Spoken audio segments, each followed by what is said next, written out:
Oh, yeah, sabi ko nga, he's not in the mood. Nagbigay na siya ng kanyang mga huling habilin. Sabi niya, kung saan daw siya mamatay, doon daw siya i-cremate. Okay, so sabi niya, pag... naman yan. Oo.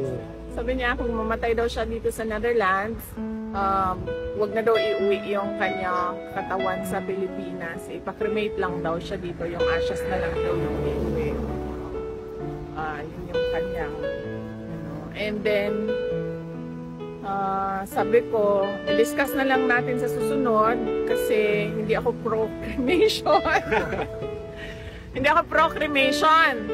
Tapos siya, pro-cremation siya. And then sabi ko sa kanya, so anong mangyayari nito kung kunwari hindi namin sundin yung ano mo, habilin mo na i-cremate ka? Sabi ko, ilibing ka namin doon sa tabi ng tatay mo. Babalik ka ba? Sabi ko, babalik ka ba? Sabi niya, well, hindi naman, pero pag-isipan ko, kung pumultuhin kita o hindi.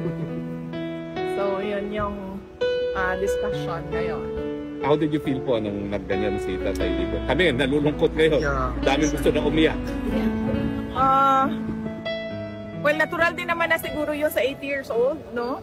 Na mag-isip ng ganon. So, and mabuti na rin yun na alam nating lahat kung ano yung kanyang last wishes para magagawa yun kapag nangyari. Are you prepared for that, Vice President?